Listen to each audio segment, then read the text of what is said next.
That was quite vibrationary.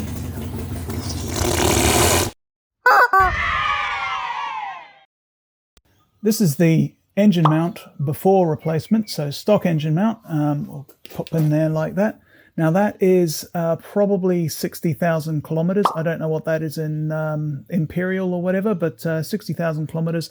It's bulging out the side here on both sides, probably down to some bad oil changes. One of them I know is me, but I got the others. I'm using this thing here usually, so but it slipped one time, so one of the oil changes is mine, but as to what happened to all the other ones I don't know. So let's start her up and see what she looks like.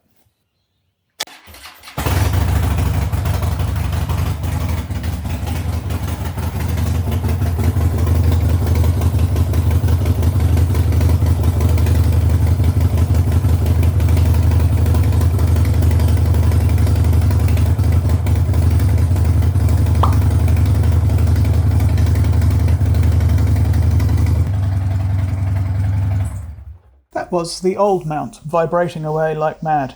Now we know that it's quite stuffed, so we've bought a new one. It's by a mob called Predator VCS, and we'll see it in a moment. This was the before. So a quick interlude between taking the front mount off in here. Yeah, I did the trick that most people do to see when they're taking them off why the mount is rooted, or stuffed as I should say. Now if you lower the engine back to where it wants to be rather than where it should be, you'll see that down here in the holes do not match up whatsoever. They're out by, it's got to be close to almost a centimetre. I don't know what that is. That's probably 1/4 of an inch. I don't know what it is imperial anyway. Interestingly enough, and I think it means that the mounts have been changed, those bolts there, they're metric. On mine, they were 14s. So sounds like they've been replaced in Australia anyway with metric bolts, because the ones that are in the manual definitely do not fit. So there is that little gotcha. Now if I were putting the stock front engine mount back into the bike, I would clean this up and drop it straight in. However, I've decided to move to a different engine mount called the Predator. We'll talk about what the issue with this one in a second.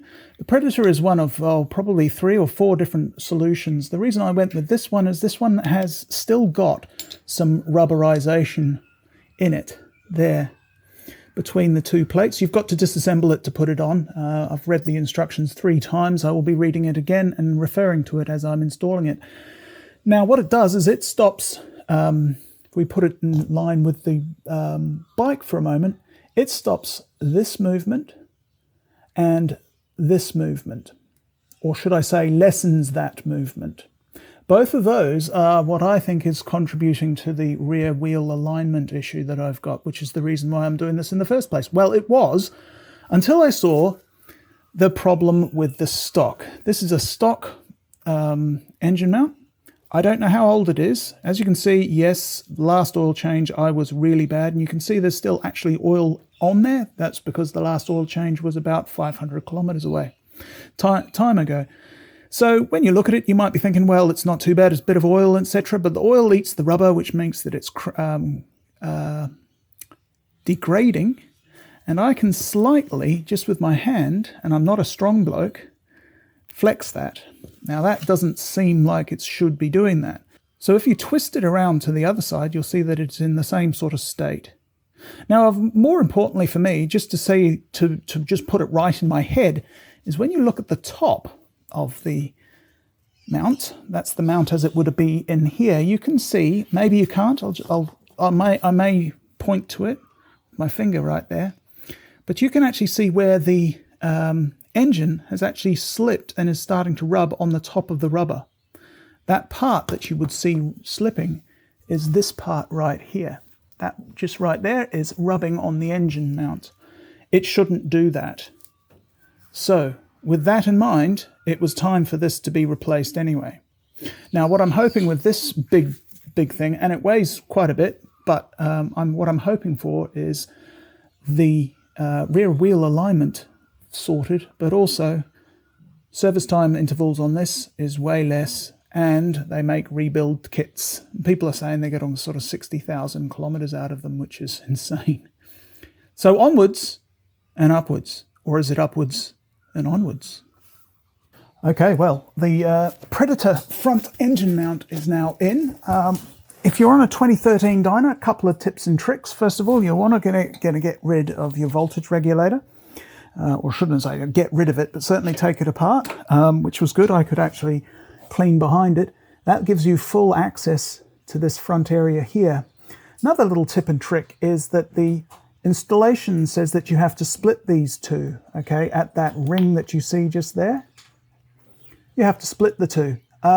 If you've got enough room, you can actually raise your engine up high enough so that you can pre-install both the pad that it's sitting on, that little black area there, that trapezoid or whatever it is, parallelogram, I don't know. Anyway, the block of metal there gets pre-installed with the Allen key that you see there. And you can put all your Loctite and so forth and so on in there, and it works perfectly fine. You can actually slip it up between there, little jiggery pokery. Got to just slightly move the clutch cable. In my case, it was I had to move the clutch cable, but otherwise it's in. So I'm not going to start it up just yet because primarily I'm an odd one. I like to let my Loctite dry, but also I need to put all this back together. And no, I didn't need to take the oil off, primarily because I had one of these which let me torque the 17s via outside. So because if you look at the, I haven't got my torque wrench with me, but if you had your torque wrench, it doesn't fit. The other thing that I needed to make was this small little, made out of an 8mm Allen key. You can see the size there. That sits in the top of the bolt that you saw over in the top there. Don't know if I've got that or not. And then got an 8 normal 1/4-inch drive, which fits the torque wrench perfectly. And I'll put a picture of what it looked like just up there, or should I say just here. And it fits underneath the oil perfectly. So I'm going to button this all up and we'll do a vibration test probably tomorrow, early morning, so we can wake lots and lots of people up. The next morning. As the title card said, this is the next morning, and we shall check the vibrations on the front mount. I can't ride the bike today because we've got to do the rear. Now what happened is when the whole reason for changing the front was the fact that the rear was out of alignment. So if we could pop down here for a moment, you'll see that, well, you might not be able to see, but basically what was happening was that the wheel was too far over to the left. So when I put the new engine mount on, this came in quite considerably. It's still out by about 4 or 5 mil, which is about sort of that between my fingers. So not massively, but it's still out enough to make it well known. So this front mount mob in Australia also sell and recommend, and is part of the kit, to do a rear mount at the same time, which makes absolute perfect sense. I've also taken the opportunity to get rid of the rear shocks, which are probably 10 years old, being 2013. I would normally replace them at that point anyway on a car, so I got myself some progressive 412 stuff instead, so that's quite good. So what we're going to do is we're going to start up the engine and we'll have a quick look at the, what are those things called? The vibration. Just put this down here and I'll cut when the vibration starts. This is me just sitting at the computer at the moment. Just thought I might actually mention how long it took. It says it takes about 45 to an hour. It took me about 2 because I basically found a lot of other things that I needed to do as well. I had to change, for example, the voltage regulator, had to move my little VIEDs, video coming soon on that, and a few other bits and bobs. So it took me a little longer, but it is well within the range of a home DIY mechanic, especially since, as you can see where I am, I'm just on the garage floor. So hopefully you saw that the movement from this mount was very much in this direction, which I have no problems with.